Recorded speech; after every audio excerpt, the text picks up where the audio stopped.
This is Ken with VOD TV. We're at the ACA 20th Summit with Commissioner Aca-pai of the FCC.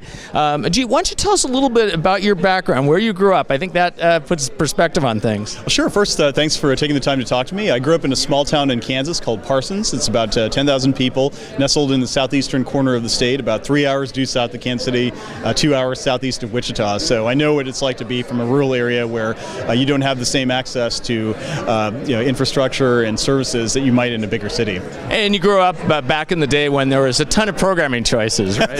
That's right, yes. I was mentioning earlier to some members here at the ACA that when I was a kid we had the 3 broadcast channels, but that was pretty much about it. We didn't have cable in those days, and we eventually got a satellite dish, but it was a big 10-foot dish that you had to have in the backyard, and you had to punch the buttons on a keypad and wait for a couple of minutes for the satellite to reposition itself. So we've come a long way since then, needless to say. Well, and now we've come to Arrested Development on your favorite service, right? It's absolutely incredible, and I think a lot of times we take it for granted because things are moving so fast that we've actually come a long way. But it makes me, as a regulator of the FCC, more appreciative of how dynamic this industry is. And so I want to make sure that all of our decisions are screened through that prism. Do our rules help or hurt innovation? Well, and that's what I want to talk to you about, the whole idea of process improvement within the FCC. What can you do to help make regulations fit today's reality? That's a great question. There are things we can do on substance, things we can do on process. Process first, one of the things that the FCC has struggled with in recent years is that it doesn't move as quickly as the industry that it's regulating. And so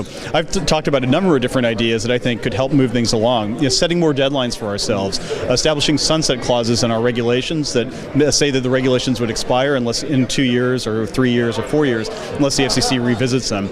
Setting up a dashboard online so everybody, Congress, the American public, and even we commissioners can see how we're doing. I think that would go a long way to making us more responsive to the American public and more accountable. In terms of substance, I think the biggest challenge for us is going to be recognizing that we are now in a very competitive video marketplace where a lot of people are moving to digital IP transmission, and our rules need to keep up with that as a result, because I think the 1992 Cable Act and some of our older cable regulations were adopted at a time when cable dominated the marketplace. Nobody thought there would be a lot of competition. That's clearly not the case today, and I think that our regulations need to match the realities of the current marketplace. And sounds like there are some things the FCC can do without congressional need to act on it, right? There are, yes. There are a number of things on our plate that would help us, to modernize our regulatory framework. Now, in fairness, there are some things that the Congress would have to give us authority to do. So, for example, I've talked about the idea of forbearance that allow the FCC to refrain from enforcing a statute or regulation if it didn't remain necessary